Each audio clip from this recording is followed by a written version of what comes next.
Bonjour et bienvenue à une nouvelle émission de l'érable approfondi. Aujourd'hui, nous traitons l'information en 4 sections. Un bulletin de nouvelles régionales, l'exploitation agricole et commerciale de la citrouille, l'exposition de photographies d'un geste à l'amitié, reflet d'une communauté inclusive et la semaine de l'action communautaire autonome. Le bulletin de nouvelles est présenté par notre journaliste Lydia Jacques, avec 3 nouvelles de la MRC de l'érable. Notre chroniqueur agricole Yves Charlebois nous informe sur la production de citrouilles et les records mondiaux de ce légume au temps de l'Halloween. La TVC s'est déplacée jeudi, le 8 septembre 2022, à la salle Denise Chartier de la Maison créative et rurale Armand Vaillancourt de Plessisville pour l'exposition d'un geste à l'amitié de la photographe Isabelle Deblois. L'exposition est vue par Madame Deblois comme une démarche culturelle qui témoigne d'amitié interculturelle entre de nouveaux arrivants et des gens de la communauté d'accueil dans la région de la MRC de l'érable. La présentation de l'exposition a été organisée par la MRC de l'érable et l'organisme Impact Emploi de l'érable. Le dernier sujet de l'émission s'occupe de la semaine de l'action communautaire autonome dans laquelle nous nous trouvons aujourd'hui. Cette année, c'est la semaine entre le 17 et le 24 octobre. L'action communautaire autonome est un mouvement né dans la société civile. C'est un mouvement créé à l'initiative des citoyens et citoyennes ou des communautés qui cherchent la justice sociale et climatique. C'est une prise en charge individuelle et collective visant la transformation des conditions de vie et le respect des droits. Commençons maintenant par notre bulletin de nouvelles de la semaine. Voici vos nouvelles locales et régionales. En manchette, une première nuit pour des sans-abri pour l'érable et campagne de sensibilisation de droits devant érable. Le bulletin commence maintenant. Une première nuit des sans-abri maintenant pour l'érable. En effet, il s'agit d'une première édition dont le but est de sensibiliser la population à l'itinérance cachée, celle qui est présente sur notre territoire. Cet événement est prévu pour le 21 octobre prochain sous forme de soirée autour d'un feu au carrefour de l'érable dès 19h. La nuit des sans-abri est un événement provincial qui en est à sa 33e édition. Nathalie Turgeon, qui est responsable du service aux membres, mentionne que l'itinérance dans l'érable est peu remarquée par la population. Et la directrice générale adjointe d'Impact Emploi de l'érable dit que cet événement est essentiel pour sensibiliser et aussi pour ouvrir des portes pour améliorer la situation. Notons que Impact Emploi de l'érable est un centre conseil en emploi. Dans un même ordre d'idées, Droit devant érable organise également. C'est une campagne de sensibilisation sur les différents visages de la pauvreté. C'est une rencontre qui aura lieu le mercredi 26 octobre de 10h à 15h. Le dîner offert gratuitement pour les personnes inscrites et présentes au centre communautaire de Plessisville. Le thème de la rencontre est « Droit de parole ». Il s'agit d'une activité surtout d'échange et par la suite, les informations recueillies seront soumises aux décideurs politiques, économiques et sociaux afin de poursuivre évidemment une réflexion sur ce sujet. Le transport et services de garde d'enfants sont d'ailleurs gratuits et d'autres détails ainsi que l'inscription, entre autres, vous seront fournis auprès de Droit devant érable. 819-362-0066.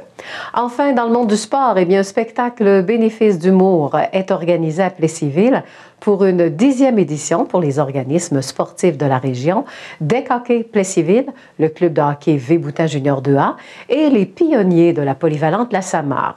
Il ne reste que quelques centaines de billets pour le spectacle d'humour La Route du Rire avec Mario Jean, Réal Bélan, Jean-Claude Gélina, Sylvie Tourigny. Le comité organisateur mentionne que le show de 90 minutes aura lieu à 20h30.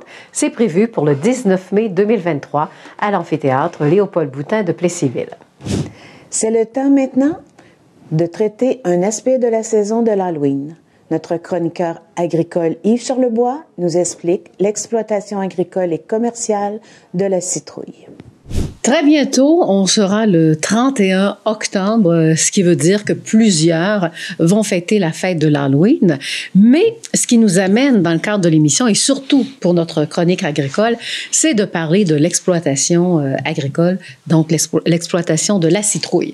Et pour ce faire, on reçoit Yves Charlebois, qui adore la citrouille, et à la fin de l'émission, il aura l'occasion de nous donner sa recette aussi pour faire un mets à la citrouille. Je vous en dis pas davantage, j'en sais pas plus. Yves Charlebois, bonjour. Oui, bonjour. Alors, Yves Charlebois, c'était vraiment important là, de parler de la citrouille. Bien, on est à la veille de l'Halloween, donc je vais vous en parler. Et c'est une culture, parce que l'Halloween s'est rendu une fête plus importante en termes d'investissement de décor que la fête de Noël maintenant.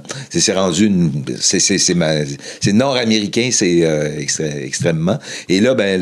une tradition aussi. Oui, c'est une tradition. Ça, oui. Et la citrouille, c'est un curcubitacé. Oui. La même famille que des courges, etc., et des concombres. Ça fait partie de la même famille. C'est ça. Donc, quand on parle de la citrouille, en même temps, on peut dire que c'est similaire un peu au concombre, aux courges. Ben, c'est de la même famille, là, des curcubitacées. Voilà. Alors, ce qu'on va faire... cette magie de la citrouille, parce que c'est un légume ou un fruit? C'est un légume. C'est un légume, ouais. C'est en plein ça. Et quand on parle donc de la citrouille, je sais que ça a de très bons nutriments, oui. C'est très nutritif, mais vous m'avez donné des tableaux, des chiffres. Quand on dit qu'on décide de se lancer et faire la culture de la citrouille, c'est rentable. Ben oui, peut-être que les gens, c'est pas leur production principale, ça dépend des fermes. Là. Ici, dans la région du centre du Québec, on a 41 producteurs de citrouilles. Localement, je donne un exemple, à Notre-Dame-de-Lourdes, il y a la ferme du Vieux Jack qui cultive des citrouilles en grande quantité, mais il y en a plusieurs autres. Il y en a que c'est pas nécessairement inscrit au ministère de l'Agriculture. C'est des gens qui vont cultiver un petit lopin de rien du tout, puis ils font une vente à travers des amis puis des voisins. OK. Donc, ça sert de seconde culture. Oui, c'est ça. Ça dépend pour qui. Il y en a que c'est des immenses champs, mais c'est ça. OK. Dans le cas de Jack, c'est quoi la je ne peux pas parler pour lui, mais okay. Probablement c'est un revenu d'appoint. C'est un revenu d'appoint. OK. Ouais. Et quand on dit que c'est lucratif, c'est sûr qu'on transforme la citrouille. Ça peut même servir de décoration. On peut peut-être parler de la fête. D'abord et avant tout, les gens achètent des citrouilles comme décoration. On vide la citrouille, on met une lampe dedans, une bougie ou des choses comme ça. Des fois, on prend une citrouille orange puis on va la peindre blanc. Il y a plein de choses que les gens font. Hein? On se la met sur la tête. Oui, ou ça peut arriver, etc. Mais c'est énormément pour les décorations, mais ce légume-là est comestible, il n'y a pas de problème. Oui, et il se conserve. C'est la conservation qui est agréable aussi. Oui, vous pouvez très simplement couper des cubes de citrouille et ça se congèle très, très bien. Ça peut se conserver pendant une année. Puis quand vous voulez l'utiliser pour faire un gâteau, une tarte, etc., ça se fait. L'ensemble de la production canadienne s'est vendu à 92% à l'état frais. Ben, ça se conserve. Ça peut se conserver 2-3 mois, une citrouille. Ça ne gèle pas, là. Mais c'est à l'état frais, puis il y a 8% qui va à la transformation. Par exemple, si vous allez à l'épicerie, il y a vous pouvez acheter des conserves de citrouille pour faire une tarte, etc. Oui. Vous avez quand même des statistiques avec des tableaux, hein? Oui, effectivement. Qui donnent des chiffres, là. Si on regarde parmi les provinces dans le Canada, où on retrouve le plus de citrouilles, est-ce qu'on y va par la forme, la plus grosse citrouille, ou par la quantité quand on parle de citrouille? Probablement, c'est les provinces atlantiques là, où on en cultive le plus, et peut-être dans l'Ouest canadien. Au Québec, l'endroit où on en cultive le plus, c'est dans la région de la capitale nationale. C'est-à-dire, non, en Montérégie, on en cultive, il y a 179 producteurs de citrouilles en Montérégie. OK. Et pour le centre du Québec, on parle de 33. Oui, si c'est ça. Je me fie à votre tableau que vous m'avez donné. C'est ça. OK. Alors ça, ces statistiques-là, pour les gens qui veulent s'informer, on trouve ça un peu partout? Oui, c'est sur Bioclip du ministère de l'Agriculture. Parfait. Puis si on regarde ce tableau-ci, donc c'est vraiment, on peut voir que est-ce qu'on peut dire que c'est l'Ontario? C'est l'ensemble du Canada. Et depuis les 10-15 dernières années, la production de citrouilles au Canada a quadruplé. Parce qu'on aime ça d'en avoir plusieurs citrouilles, puis etc. Et ça se vend allègrement parce que les décorations d'Halloween, on ne sait plus là, où se lancer pour en avoir le plus. Avant ça, on se mettait juste une petite citrouille en avant de la maison, puis des fois, les gens en ont 15-20 sur leur galerie. Parfait. Et qu'est-ce qui fait cette grande popularité de la citrouille? Oui, il y a les fêtes, mais c'est le bon goût aussi. Oui, c'est bon pour oui. la consommation, mais également, ça ne coûte rien, une citrouille. C'est ça. De 3, 4, 5 $, puis vous en avez une. Puis des fois, il y a des rabais que vous avez à la veille de l'Halloween, etc. Les gens ne se gênent pas pour en avoir plusieurs à la maison à ce moment-là. Oui, et ce qui est intéressant, il n'y a pas juste la citrouille, il y a les graines aussi. Oui, c'est ça. Quand vous videz votre citrouille, les graines, ben, vous les mettez dans un endroit chaud comme le four à basse température. Et une fois séché, c'est comestible comme des noix, là. Parfait. Et ce qui est plaisant, ben, je mets la citrouille, mais je peux mettre les courges et courgettes, etc. C'est qu'on peut faire autant de la soupe. On peut remplacer nos pâtes aussi par des courges en faisant du spaghetti entre autres. Donc, ça va partout, là, la citrouille. Oui, c'est ça. Ben, quand on fait des pâtes, ben, c'est une courge spaghetti là, qu'on va utiliser là, principalement. Oui. Mais là, quand je parle de citrouille, il y a plusieurs variétés de citrouilles. Et également, il y a des potirons ce sont des citrouilles un peu plates, là, qui sont d'un plus beau orange. Puis quand vous faites la cuisine, si vous avez un potiron, ça fait des potages beaucoup plus orangés. Oui, on peut faire autant des desserts avec la citrouille que des mets principaux. Oui, c'est là, ça. Hein? OK. Avez-vous d'autres statistiques là, qui pourraient nous donner une évolution de la citrouille? Je sais qu'il y a des concours souvent qui sont organisés. La plus grosse citrouille. Bon, puis racontez-moi une anecdote. Oui, bien, très simplement, il y a dans la fin des années 90, nous étions en vacances en Nouvelle-Écosse. Et j'ai remarqué que là-bas, c'est des anglophones, des Écossais ou des Irlandais là-bas. Ils ont des belles maisons canadiennes en hauteur, avec en bois, etc. Très, très peinturées, parfait. Des balcons. Des grandes galeries. Et il y a 25, 30, 50 citrouilles, ils mettaient ça orange à la grandeur. Puis je me prenais partout, puis on était au mois de septembre, octobre. Fait que je me prenais partout, j'arrive à l'hôtel le soir à Halifax, et en regardant qu'est-ce qu'on peut faire comme patente touristique, je tombe sur un monsieur qui s'appelle Howard Beale, qui fabrique des citrouilles géantes. Ah ouais, ben, je vais aller voir ça. Puis à l'époque, j'étais journaliste au journal La Terre de chez nous. Ça me fait une histoire. Ben oui. Fait que le monsieur, il habite à Windsor, à une 60aine de kilomètres d'Halifax. Fait qu'on s'est pointé à cet endroit-là. Et il y a des champs à perte de vue de citrouilles, parce qu'il cultive des citrouilles. Et également, c'est lui qui a fait beaucoup de croisements. C'est un hybridateur. Fait qu'il a fait différents croisements de citrouilles pour en avoir différentes formes, différentes couleurs, etc. Puis il a réussi à créer des semences pour produire des citrouilles géantes. Et ça s'appelle Atlantic Deal Giant. Si vous voyez des citrouilles géantes, ça vient de cette lignée-là. Vous achetez ça chez n'importe quel semencier au Canada ou à travers le monde. Et M. Deal, qui est décédé maintenant, mais probablement sa succession, ont des redevances à chaque fois que vous achetez des semences. Imagine. Mais à la ferme, ils vendent à la fois des citrouilles, évidemment, dans le temps, et aussi la gamme complète des semences de citrouilles que vous ne pouvez pas imaginer. Ils ont tout ça à cet endroit. Mais les dimensions, parce que souvent, on veut battre des records Guinness. Oui, c'est ça. Le record de la plus grosse citrouille, là, à moins de me tromper, j'ai vu ça ce matin, c'est 2500 livres. La citrouille géante. Monsieur Deal a commercialisé son produit en 1979, ou 78-79. C'est là qu'il a fait breveter son affaire. Et là, il a cultivé sa première citrouille qui pesait peut-être 300-400 livres, je me souviens pas trop. Et là, c'est les photos dans les journaux, etc. Et ça a fait le tour du monde. À un point tel qu'il y a des concours de la plus grosse citrouille au monde partout. Il y en a au Japon, il y en a aux États-Unis, ça n'arrête pas. Il y en a en Europe, etc. Partout où on peut cultiver ce légume, on s'amuse à faire ça. Je sais qu'ici, tout près à Bécancour-Nicolet, là, on s'amuse à cultiver des grosses citrouilles. On les vide, puis on s'en sert pour faire des courses de bateaux sur la rivière Bécancour. Okay. On fait des bateaux avec des citrouilles. On peut dire que c'est un produit biodégradable et recyclable. Oui. Mais ceux qui font des grosses citrouilles, en tout cas, j'ai parlé avec quelques-uns, ils ont tous leurs trucs pour le faire. Puis ils disent, mangez pas ça parce qu'on avait le chimique pas mal fort des fois pour arriver à faire flotter la citrouille. En tout cas, M. D, je l'ai rencontré, il est décédé en 2008, M. Howard D. Mais la ferme continue toujours. Ils sont encore en opération. Là, c'est probablement sa famille immédiate. Et c'est vraiment... justement, cette maison-là est de toute beauté. C'est une grosse maison blanche. Oui. Et il y a plein de Donc, on peut aller la visiter Oui, aussi. oui, là, c'est ça. vous Puis c'est une l'avez fait ferme où vous-même, tu oui. achètes des citrouilles, tu achètes tes semences. Il m'avait montré son scrapbook et on parlait de lui à travers le monde entier. Il y a même des astronautes de la NASA qui ont emmené des graines de grosses citrouilles dans l'espace pour faire un test. Je ne sais pas ce que ça a fait.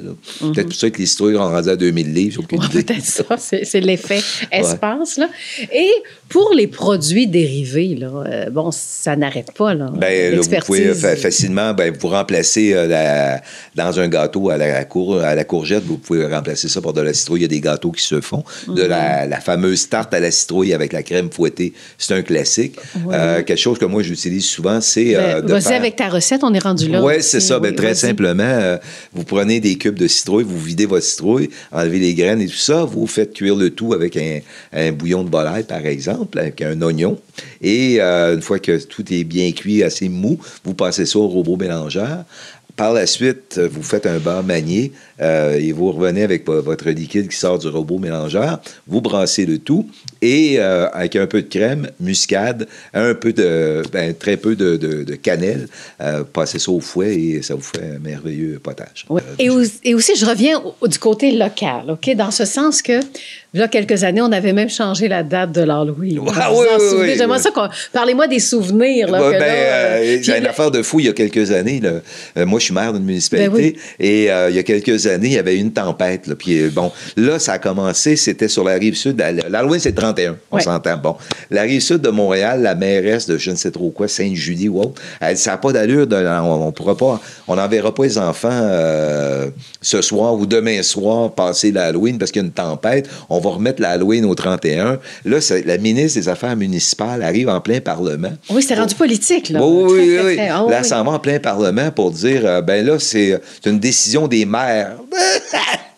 Quelle est la date de l'Halloween? Et là, le premier ministre Legault qui a été dire, appelez vos maires de vos municipalités, c'est eux qui vont décider quand est-ce qu'on passe à Halloween. Fait que là, le téléphone n'arrête pas, évidemment, la terre entière me court après. Fait que moi, j'ai dit, c'est le 31. Puis eux avaient décidé que ça serait le lendemain. Fait que moi, les enfants, chez nous, ils ont passé l'Halloween le 31 avec une petite pluie fine. La grosse tempête est arrivée le vendredi, c'est un jeudi soir. Le vendredi, les municipalités, il y avait Victoriaville, Thetford-Mines qui avaient changé leur date pour mettre ça le vendredi. Eux autres, ils n'ont pas eu d'Halloween. C'est en plein ça. Ceux qui ont changé la date n'ont pas eu d'Halloween. L'Halloween, c'est ça. Puis, et ce que j'ai aimé, par exemple, c'était la créativité des gens qui passent l'Halloween avec la pluie. On avait pris juste un top d'abri tempo. Oui, en Puis là, toute la famille. Oui, on a vu ça. Toute la famille, vous avez vu ça. Hein? Alors, toute la famille se promenait à l'intérieur. Puis on tenait les poteaux, tout simplement. Alors, il y avait de bonnes idées. On a bien rigolé avec ça. Fait que c'est ça. Puis là, cette année, c'est un lundi soir, l'Halloween. Fait que là, c'est le temps idéal. J'aime pas ça quand c'est fin de semaine parce que les enfants passent l'Halloween en plein jour. Mais là, l'Halloween, c'est une histoire d'horreur. Fait que ça prend de la soirée.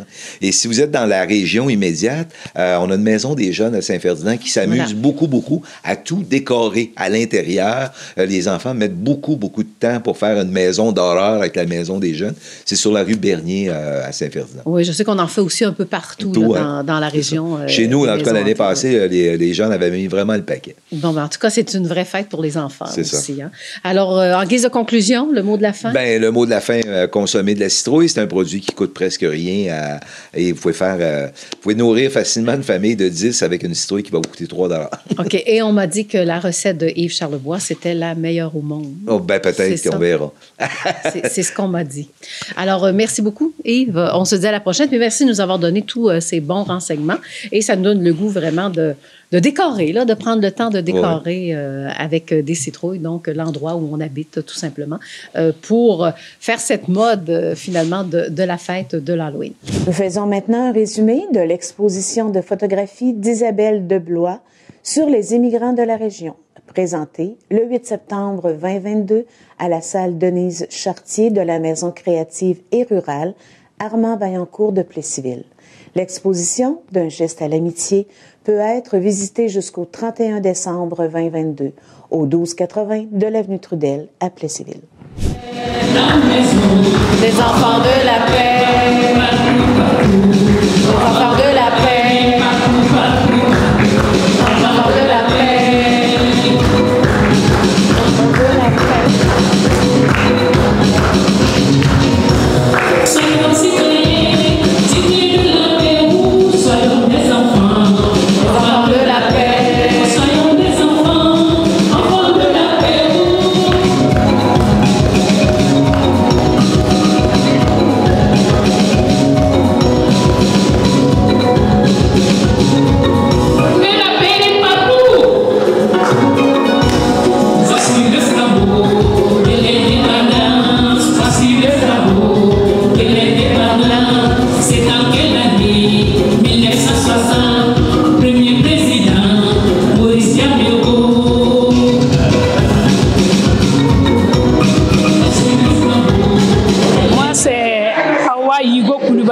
l'état civil.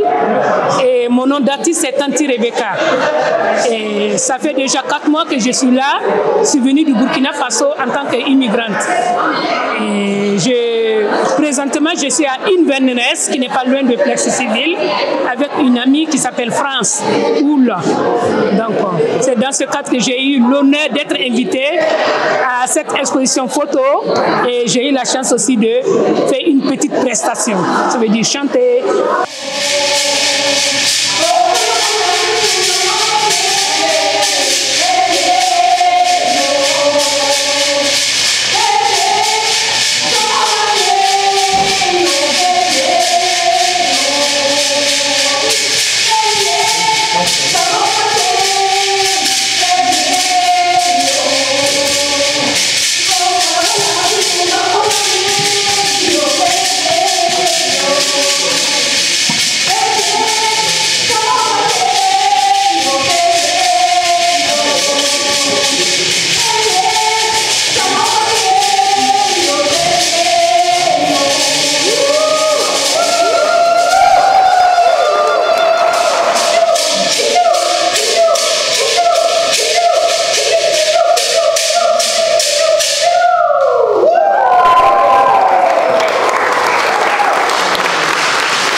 Pour le vernissage de 2 expositions présentées par Impact Emploi de l'érable. Donc, du côté de la Galerie d'art, vous allez voir l'exposition d'un geste à l'amitié, reflet d'une communauté inclusive, réalisée par la photographe Isabelle Deblois. Alors, c'est un projet culturel qui est réalisé grâce au soutien financier du gouvernement du Québec par le ministère de la Culture, de la MRC de l'érable et d'Impact Emploi. C'est à l'image des nombreux visages issus de la diversité culturelle de notre région. La photographie est réalisée avec 12 portraits d'amitié interculturelle et 7 portraits de familles de nouveaux arrivants dans les municipalités de Plessisville, Inverness, Lister, Saint-Pierre-Baptiste et Princeville. Il s'agissait d'une 3e collaboration avec Isabelle Deblois. Les nouveaux arrivants sont originaires du Mexique, de la Colombie, du Costa Rica, de Cuba. Ils vivent ici, ces gens-là, du Burkina Faso, du Maroc, de la Tunisie, des Philippines et du Brésil. Donc, ils ont des profils d'immigration fort variés. Souvent, ce sont des travailleurs spécialisés. Parfois, pour changer de vie, se sont envenus ici parce qu'ils ont tombé en amour ou ils sont réfugiés. Cette expo-là a lieu jusqu'à la fin décembre, le 31 décembre, c'est ça.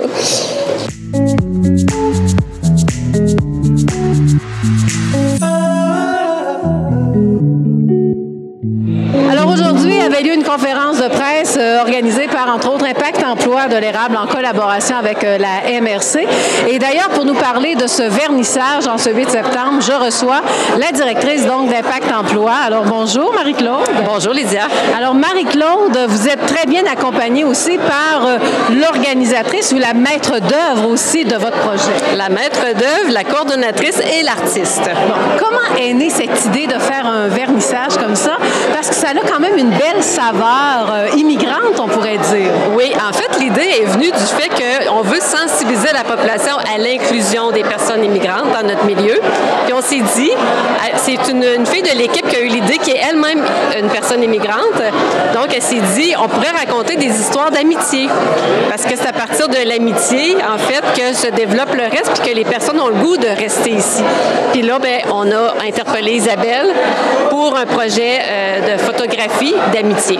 Comme ça fait déjà, on a déjà fait 2 autres expositions avant, ensemble, 2 autres projets avec des nouveaux arrivants. Là, on voulait comme rajouter, on cherchait une autre piste. Et là, on s'est assis ensemble et c'est là que Lourdes a dit, mais souvent quand on arrive, souvent il y a quelqu'un qui devient notre ange gardien, quelqu'un qui nous aide dans toutes sortes de petites difficultés du quotidien et ça aide vraiment à l'intégration. Mais c'est des choses très simples, c'est d'amener quelqu'un faire un tour d'auto pour l'amener à l'épicerie, au garage, montrer où sont les services, les amener des fois à vivre des expériences à campagne, sortir de la ville, offrir un verre de vin. Oui, l'histoire d'une dame qui voulait faire tomber en amour avec elle son voisin, elle lui a offert quoi? Non, mais c'était pas intentionnel. Non, ils se sont croisés. L'homme du Costa Rica déménageait dans un nouvel appartement, puis il a croisé cette femme-là qui nettoyait sa moto dans le stationnement. Puis elle lui a offert de l'aide pour transporter ses boîtes. Il a dit non, ça va. Puis lui, il lui a offert de l'aide pour sa moto parce qu'il mettait une toile dessus. Et puis bref, ils ont refusé, mais finalement, son appartement n'était pas prêt à le recevoir, puis il était déçu. Alors elle a dit, je vais lui offrir un verre de vin pour changer l'humeur, puis ils sont tombés en amour. Voilà, alors c'est magnifique, hein? Ouais, mais des fois, ils font juste prendre des repas, là. Ils tombent pas toujours en amour, là. Mais vous avez l'air à bien connaître les personnes migrantes. C'est de longtemps, ça? C'est de loin? Non, mais l'équipe de Impact Emploi m'a beaucoup aidé à repérer les gens.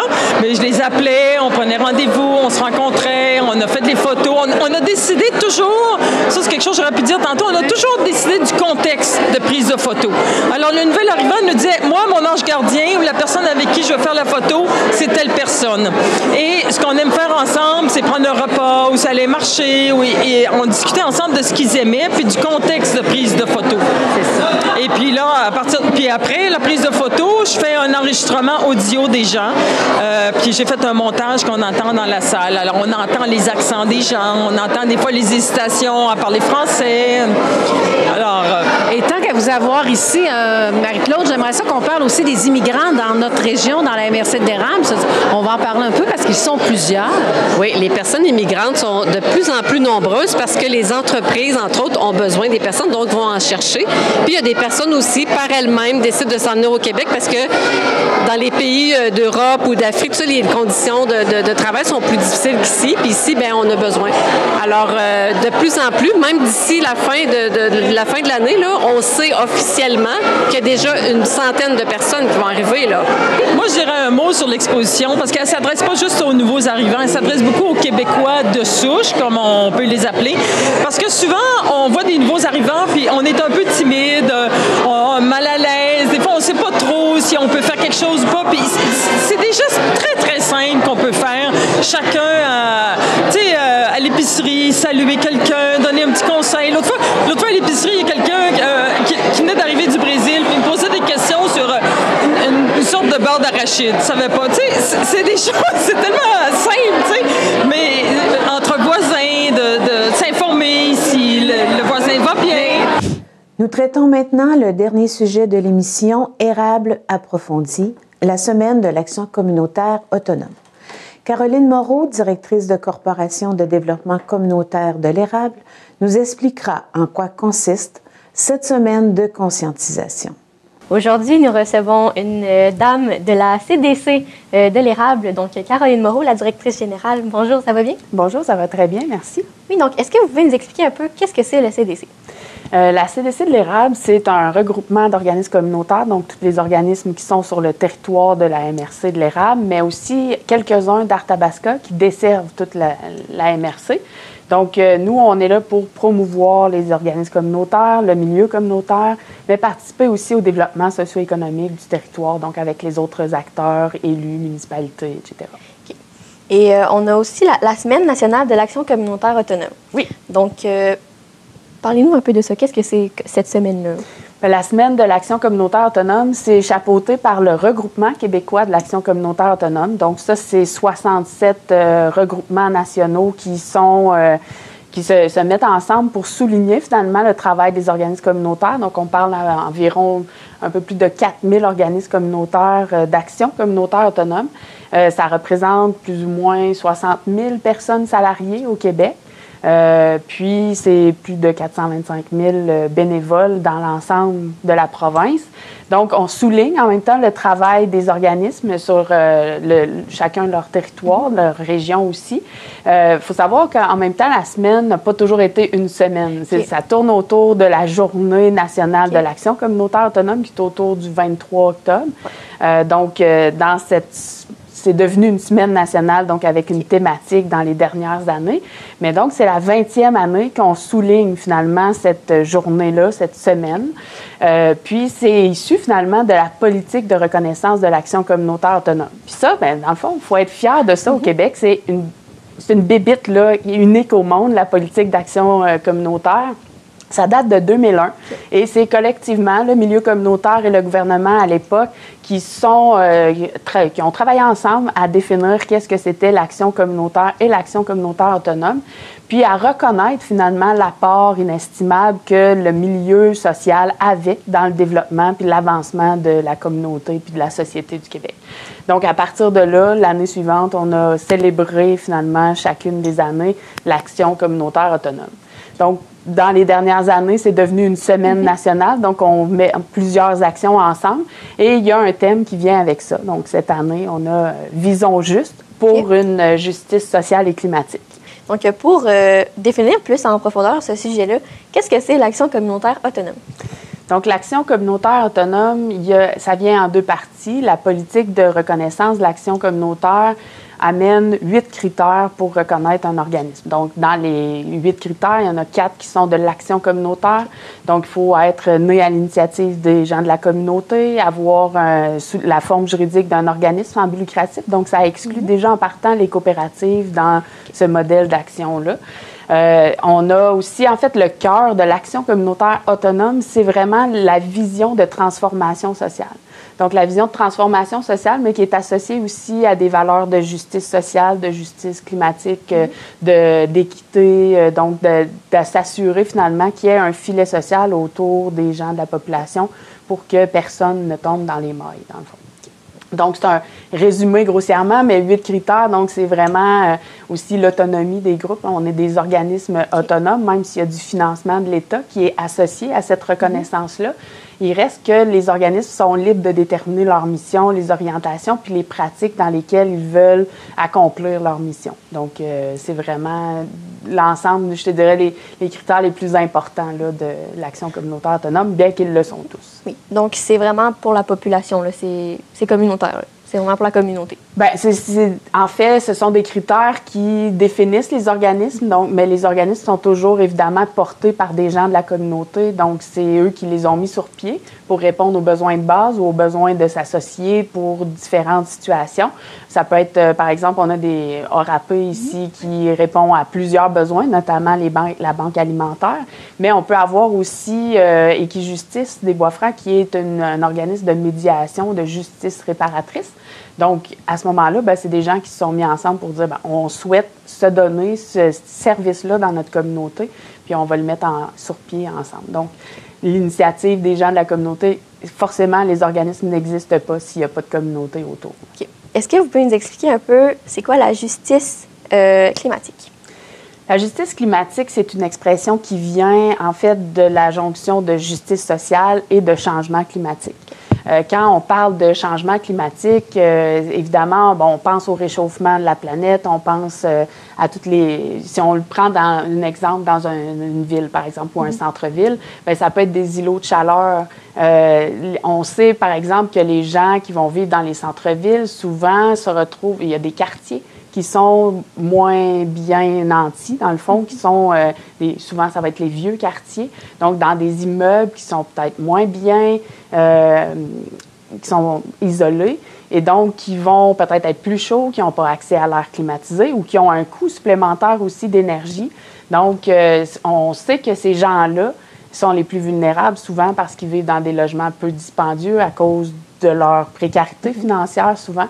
Donc, l'idée des changements climatiques, de la justice climatique, c'est de faire le lien entre qu'est-ce que peut apporter les changements climatiques dans une communauté, dans une société, puis de lutter à ce que les personnes les plus vulnérables, qui sont souvent les premières touchées par les changements, qui aient accès à des services ou à des situations qui leur permettent de survivre ou de bien s'acclimater ou d'apporter des transformations sociales. Donc, c'est pas tout le monde qui a les moyens d'acheter un air climatisé, c'est pas tout le monde. Puis en même temps, dans l'ensemble, c'est de repenser nos villes. Donc, est-ce que c'est nécessaire que chaque personne ait une unité de climatisation, qui est quand même un gaz important dans les gaz à effet de serre?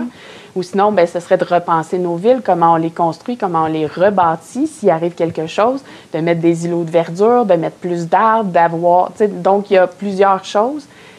C'est complexe, ça amène plusieurs réflexions à différents niveaux, mais la justice climatique, c'est vraiment donc de voir comment, avec les changements climatiques, on peut appliquer des changements au niveau social qui permettent d'avoir une justice pour tout le monde, puis une équité, puis que chacun puisse finalement continuer à vivre dans la dignité puis à subvenir à ses besoins adéquatement.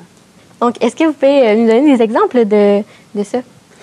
En fait, pour la justice climatique, ça va dépendre aussi. Chacun des groupes communautaires travaille à sa façon, à son niveau. Donc, si je prends la CDC, par exemple, nous, on peut travailler avec les communautés. On parlait souvent de l'enjeu du logement, là, donc qui est toujours d'actualité.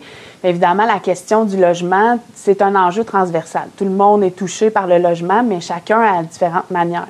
Donc, au niveau de la justice climatique, justement, de dire comment on peut repenser ou amener des solutions diverses au niveau du logement, puis d'avoir des logements qui sont éco-responsables, qui ont une empreinte écologique moins grande, qui sont plus près des services. Donc, de repenser aussi la mixité des services, donc d'avoir des services de proximité, dépanneurs, épiceries, tout ça pour réduire les délais de transport entre chacun, donc de réduire l'émission de gaz à effet de serre dans les transports aussi, favoriser le transport actif. Donc, nous, la CDC, on est vraiment plus à l'idée globale, donc de travailler avec les acteurs du milieu municipal, les entreprises privées, etc., pour réfléchir à ces développements-là. Puis chacun des organismes y va de façon différente selon sa mission aussi et son secteur d'activité. Donc, il y a de la sensibilisation, de l'éducation de façon au niveau de l'éco-citoyenneté, de l'éco-responsabilité. Donc, il y a différents acteurs, puis les groupes communautaires. Je reprends ORAPE qui fait énormément de transformation, de recyclage et tout ça. Ça, c'en est un exemple très concret qu'on a dans notre communauté qui est très probant au niveau de tout l'impact environnemental qu'on peut avoir. Là. Mais on a aussi la Saint-Vincent-de-Paul avec tous les vêtements qui sont détournés de l'enfouissement et tout ça. Donc, chacun, même au cœur même de leur mission, peuvent agir sur ces changements climatiques. Donc, c'est propre à chacun. Exactement. Sinon, qu'est-ce que c'est l'éducation populaire autonome? L'éducation populaire autonome, c'est en fait de partir du constat que chacun possède des connaissances qu'il peut partager aux gens. Donc, on parle ici d'avoir des espaces où on peut valoriser l'intelligence collective. Donc, c'est pas parce que ça fait... On va pas nécessairement à jurer que par des diplômes. On ne dit pas que c'est pas important, mais c'est vraiment de valoriser la connaissance, l'expertise, la connaissance de chacun.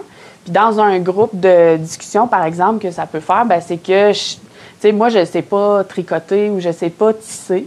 J'ai des amis qui sont membres des fermières qui peuvent me montrer à tisser. L'éducation populaire autonome, c'est d'apprendre à l'autre par l'expérience qu'on a, par la connaissance qu'on a. Et c'est de valoriser cette intelligence collective-là. Donc, c'est pas plus compliqué que ça. C'est vraiment de faciliter l'apprentissage de différents sujets. Donc, si moi, j'ai une connaissance, par exemple, au niveau de la mondialisation ou de l'action communautaire autonome, c'est de partager ces connaissances-là puis de le rendre dans un langage accessible, facile de compréhension pour tout le monde aussi. C'est un peu comme aller à l'école, par exemple. C'est un peu aller à l'école, mais c'est en fait de le faire, mais on n'a pas de crédit, on n'a pas de diplôme, on n'a pas, c'est pas dans la vision académique de la chose, mais c'est un peu dans cet apprentissage-là, de toute façon. OK. Vous avez un volet aussi de participation citoyenne et démocratie. Oui. Donc, quels sont les projets les plus importants en lien avec ça? Il y en a plusieurs, en fait, parce que c'est amené de différentes manières. La CDC, on travaille à différents niveaux, que ce soit au local, au régional ou au national. Donc, c'est sûr que chacun des projets va avoir une portée différente.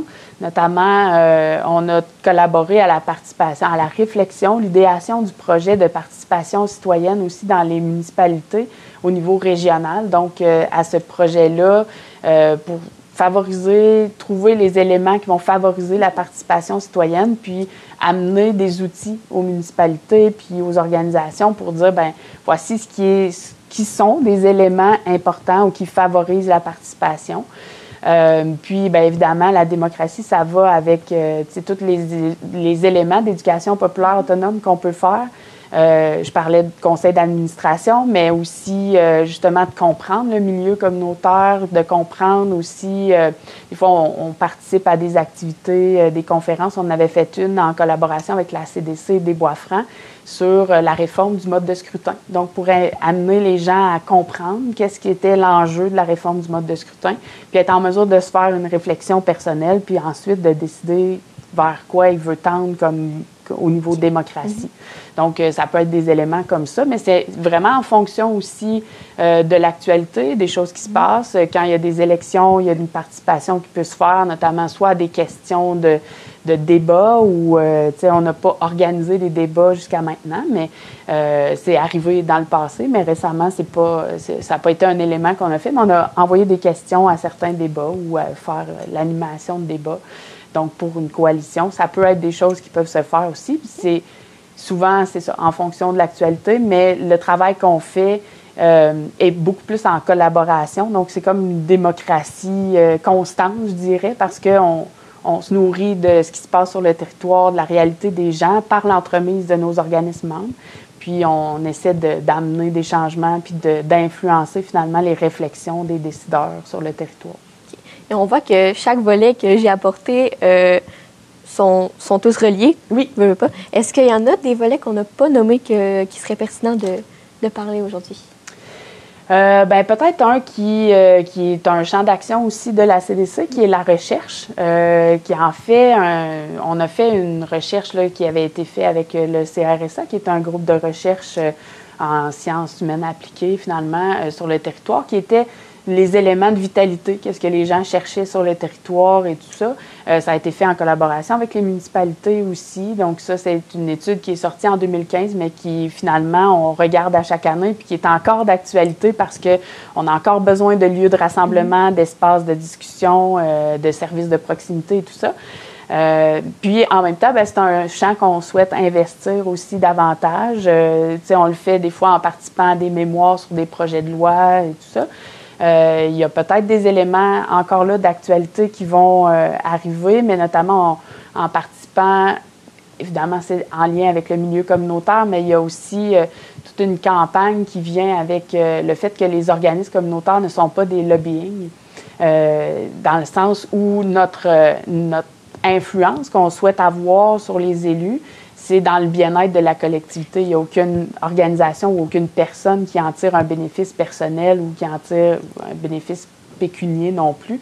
Donc, à cette différence-là, on n'est pas des lobbyistes. On influence, on souhaite faire comprendre ou amener un élément de justice sociale et justice climatique dans la réflexion. Et si les gens qui nous écoutent aujourd'hui, s'il y en a qui veulent s'impliquer dans la MRC de l'érable pour aider la communauté, en quoi est-ce que ça consiste, le soutien de démarrage d'organismes communautaires? Bien, en fait, c'est un peu comme l'action communautaire autonome dont on parlait au départ. Il faut être né de l'initiative des gens de la communauté. Donc, s'il y a des gens qui souhaitent mettre en place des organismes sans but lucratif, des organismes communautaires pour répondre à des besoins dans la communauté, c'est sûr qu'on est une porte d'entrée, ils peuvent nous contacter, puis à ce moment-là, on va regarder avec eux, qu'est-ce qui existe déjà, si ça existe ou pas, de les orienter aux bons endroits aussi. Est-ce qu'on a un volet marchand ou on n'a pas de volet marchand? Ça aussi, ça fait partie de la réflexion parce que, évidemment, il faut du financement pour ces organisations-là. Mais donc, nous, on fait l'accompagnement pour la réflexion aussi de ça. Et puis là, ça dépend des promoteurs. Des gens qui sont peut-être plus habitués de juste remplir le document de création d'un organisme, on peut juste le relire. Puis ça peut être un accompagnement vraiment sur la réflexion, la mission, c'est quoi la vision de l'organisation ou des gens qui sont là. Puis d'amener des réflexions sur la gouvernance aussi, tout le mode de fonctionnement à l'interne. Donc, ça fait partie du démarrage. Puis, on travaille en collaboration aussi avec les acteurs du territoire, là, s'il y a un volet marchand ou autre. Puis, évidemment, ça peut être avec la MRC directement qui a le volet de développement économique également. Donc, vous offrez aussi un programme de soutien à la recherche de financement. Qu'est-ce que c'est? Bien, c'est encore là pour les organisations, que ce soit des nouveaux promoteurs ou des organismes qui existent déjà. C'est sûr qu'on s'abonne au fil de presse des différents ministères pour voir quand il y a une annonce de programme et tout ça. Ça peut être au niveau de la philanthropie également, donc on peut transmettre des informations. Des fois, il y a des programmes qui sont lancés, qui sont ciblés directement, donc on va les orienter vers les groupes qu'on sait qui travaillent dans ce secteur-là.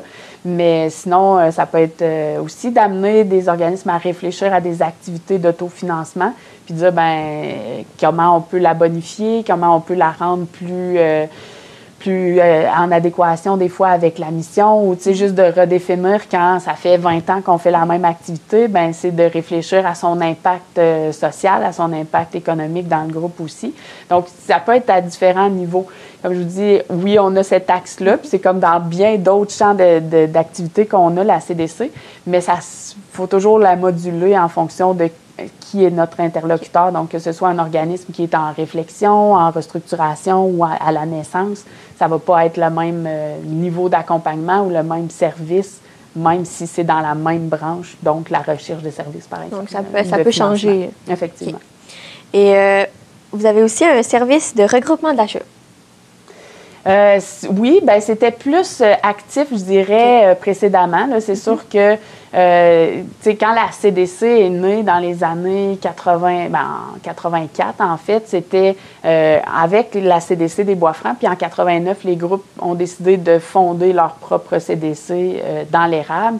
Puis là, il y avait un besoin justement de regroupement pour l'achat de fournitures, que ce soit de la papeterie ou autre. Puis ça a été aussi le même cas au niveau de l'édifice communautaire qu'on avait, qui était d'offrir des locaux à faible coût pour les organismes. Parce que dans ce temps-là, évidemment, le financement était encore beaucoup moins intéressant qu'actuellement, beaucoup moins aidant. Donc, ça a été la mise en commun de ressources. Je dirais qu'au fil du temps, un peu comme les locaux, c'est plus un besoin qui est très présent, mais ça peut arriver dans certaines situations. On parle, par exemple, de logiciels informatiques qui seraient beaucoup plus dispendieux, comme une grosse base de données ou des trucs comme ça, qu'on a regardé, qu'on a offert au groupe. Finalement, ça ne s'est pas avéré positif dans notre territoire, mais on est toujours à l'affût de ça, si on peut réussir à mutualiser des services pour l'ensemble des groupes. Mais je dirais que c'est moins actif actuellement que ça l'était dans les années 80, 90. OK. Et est-ce que vous avez une raison? Pourquoi est-ce que ça a changé? Bien, les besoins des groupes ont changé. Évidemment, il y a, avant, les photocopieurs, par exemple, parce que c'était un des services qui était très important à l'époque. Les photocopieurs étaient très, très dispendieux, donc on le mettait en commun pour l'ensemble des groupes. Aujourd'hui, c'est plus le cas, ils sont beaucoup plus accessibles. Donc, on n'a plus de service. Bien, on offre encore un service de photocopie, mais il est très peu utilisé, dans le fond, pour les organismes, parce qu'il y a des entreprises privées aussi, puis la démocratisation, ne serait-ce que de l'impression, a fait en sorte que ça s'est aussi... ça a diminué les coûts pour les groupes. Donc, c'est pas un service, finalement, qui est devenu... qui est encore très intéressant parce que ça s'est démocratisé puis les groupes en ont moins besoin. Mais c'est pas exclu, c'est pas qu'on n'en fait plus, mais ça s'est transformé au fil du temps. OK. Et on a vu aussi que vous offrez des ateliers de réflexion. J'avoue que ça m'a un peu intriguée. Bien, encore là, ça vient un peu avec l'actualité, puis des besoins. Là, c'est sûr qu'on s'enligne dans notre année de planification stratégique. Donc, on va avoir 3 ateliers de réflexion avec nos membres sur qu'est-ce qu'on souhaite avoir comme territoire, comme CDC dans 5 ou 8 ans. Donc, pour voir vers où on veut aller. C'est sûr que ça, c'est à l'interne, mais on participe à des réflexions. Donc, si je reviens à l'étude qu'on a fait sur la vitalité des communautés, bien, on a fait l'animation avec le CRSA des groupes, des focus group de discussion, de réflexion sur qu'est-ce que vous souhaitez comme citoyen pour votre municipalité, quels sont les besoins que vous avez, qu'est-ce que vous avez envie de voir pour votre municipalité dans 20 ans, dans 30 ans, puis d'amener ces réflexions-là, puis de travailler avec eux ensuite, puis en fait, c'est aussi de donner l'information aux communautés. Donc, à partir de là, bien, on est un peu des facilitateurs, puis d'amener des réflexions plus sociales. Fait que des fois, on va participer avec des groupes qui vont faire des activités, que ce soit au niveau d'une conférence sur la citoyenneté mondiale, par exemple. Bien, on peut accompagner notre groupe ou un organisme communautaire qui va offrir ce service-là, puis de le faire en partenariat avec eux. Ça peut être aussi le mode de scrutin qu'on a fait. Donc, c'était pas nécessairement un atelier, mais il y avait une période de discussion qui était incluse aussi après la conférence, la présentation des éléments sur la réforme du mode de scrutin. Fait que on est vraiment un facilitateur pour amener les gens à réfléchir puis à travailler collectivement, finalement, au développement de la communauté. OK. Dans une autre optique, dans la MRC de l'érable, c'est quoi la situation de la pauvreté, là? Bien, en fait, la pauvreté a différents visages. Ça dépend aussi de la portion où on est rendu dans la vie. On a quand même une population assez vieillissante, donc on a des situations qui peuvent être importantes au niveau de la pauvreté chez les aînés. C'est quelque chose, entre autres, chez les femmes aînées, qui ont souvent moins contribué, donc qui ont moins de revenus de vieillesse là, au niveau du fédéral et au niveau du provincial. Donc, des fois, c'est un peu moins élevé. Ça joue sur toute la question de comment on répond à nos besoins de base, au niveau alimentaire, au niveau du logement et tout ça. Évidemment, le logement, c'est une chose. L'alimentaire, avec toute l'inflation et les hausses de coûts qu'on a vécues depuis la dernière année, notamment, mais la pandémie de façon générale, ça touche de plus en plus les familles, même qui ont des ménages qui ont des gens en emploi. Donc, des familles qui vont travailler, les 2 parents, par exemple, à temps plein, qui vont être au salaire minimum, déjà suffisaient à peine ou difficilement. Il ne fallait pas qu'il arrive de problématiques avec la voiture ou un électroménager qui brise. Là, c'est encore pire. Puis, il y a de plus en plus de familles en emploi ou de personnes en emploi qui vont s'inscrire aux banques alimentaires.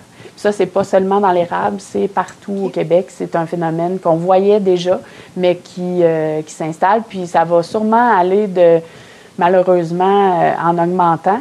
On a, oui, la pauvreté, mais l'appauvrissement. Donc, toute la question du surendettement qui peut être amenée comme une situation qui devient une situation de pauvreté dans les faits. Il y a plusieurs éléments là, qui touchent à ça. Évidemment, la question des gens qui sont à l'aide sociale ou au chômage, malgré le plein emploi. Et oui, il y a des gens qui peuvent pas travailler à temps plein ou qui peuvent pas ou qui ont de la difficulté à se trouver un emploi. Par exemple, il y a quand même des personnes handicapées qui vivent une situation difficile au niveau de l'employabilité. Pas nécessairement parce qu'elles ne sont pas compétentes, mais parce que soit le poste n'est pas physiquement adapté, parce que l'entreprise fait de la discrimination, peu importe, ça peut arriver partout. Donc, tu sais, l'érable n'est pas différent du reste. Donc, c'est des phénomènes qui touchent quand même notre territoire. Et quel genre de projet est-ce que vous avez mis en place pour lutter contre cette pauvreté-là? Là, on parlait de logement tout à l'heure, mais c'est d'avoir une préoccupation aussi quand nous, on développe des dossiers ou des projets, par exemple, à la CDC, mais c'est vraiment d'avoir cette sensibilité-là, de dire comment les personnes qui vivent avec des moyens, puis là, on parle de vulnérables, mais parce que ça peut être à différents niveaux. La lutte à la pauvreté, elle est souvent considérée financière, mais il y a aussi lié à ça souvent une exclusion sociale. Donc, comment on peut favoriser la participation citoyenne, la participation des gens qui ont moins de voix normalement dans une société. Bien, normalement, ça devrait pas être normal, mais qu'on entend moins dans la société. Donc, de favoriser leur participation, même à des rencontres. Donc, on a aussi l'idée de travailler avec les gens. C'est un long processus, d'avoir des gens qui sont ce qu'on appelle un peu des experts de vécu, donc qui vivent des situations d'exclusion, pour les amener à participer dans des rencontres, puis à ce que ce ne soit pas des gens qui réfléchissent entre eux à qu'est-ce qui serait les priorités ou c'est quoi vivre avec la pauvreté si on est plus ou moins loin de ce sujet-là. Donc, de les faire participer puis de les inclure vraiment. Mais ça implique aussi de l'éducation populaire autonome avec la personne pour l'intégrer, pour lui faire comprendre c'est quoi les dossiers, où est-ce que c'est rendu, de revenir avec elle lors des rencontres et après les rencontres pour s'assurer qu'il y a une bonne compréhension de tout cet écosystème-là. Puis en même temps, de s'assurer qu'elle est à l'aise puis qu'elle se sent partie prenante vraiment de la démarche ou de la réflexion. Fait que c'est ça, Nous, on essaie d'amener ça, puis de favoriser cette participation-là, de donner des outils aux organismes aussi pour qu'ils puissent le faire à l'intérieur de leur organisation. Ça va de faciliter la participation dans un conseil d'administration aussi, parce que souvent, on peut se sentir exclu de la prise de décision ou du développement de notre territoire. Donc, faire partie d'un conseil d'administration d'un organisme, ça fait aussi partie de cette prise de pouvoir-là dans notre communauté ou de se sentir impliqué. Donc, ça peut faire partie de lutter contre l'exclusion sociale également. Okay. Et pour terminer, est-ce que vous avez un message à partager justement pour la Semaine nationale de l'action autonome? Bien, en fait, ce que je dirais, c'est vraiment on vient de traverser une crise sociale au niveau de la pandémie. Évidemment, l'action communautaire autonome, c'est toujours très ancré dans une justice sociale et climatique. La justice sociale, on souhaite évidemment, avec la période électorale qui s'en vient et tout, il y a comme une belle conjoncture pour évidemment sensibiliser les gens à ce que les partis politiques s'engagent à réinvestir aussi puis dans les services publics. Notamment pour s'assurer qu'il y ait une couverture publique pour l'ensemble des gens, puis que ce soit aussi de réduire les barrières le plus possible. Donc, ça implique plein de choses, mais dans la Semaine nationale de l'action communautaire autonome, c'est lié avec notre campagne nationale « Engagez-vous pour le communautaire » qui, elle, a des revendications, oui, pour le milieu communautaire, mais évidemment pour conserver le filet social au Québec. Bien, merci beaucoup pour cette entrevue. C'était vraiment intéressant. On a pu découvrir un peu plus la CDC de l'érable. Donc, merci. Merci. Nous arrivons à la fin de l'émission Érable approfondie. Nous avons présenté un bulletin de nouvelles régionales, l'exploitation agricole et commerciale de la citrouille, l'exposition de photographies d'un geste à l'amitié, reflet d'une communauté inclusive, et la semaine de l'action communautaire autonome. Pour rester informé, nous vous invitons à visualiser nos 2 prochaines éditions de l'Érable en bref de la semaine prochaine, mardi et mercredi. Pour l'instant, passez une excellente journée.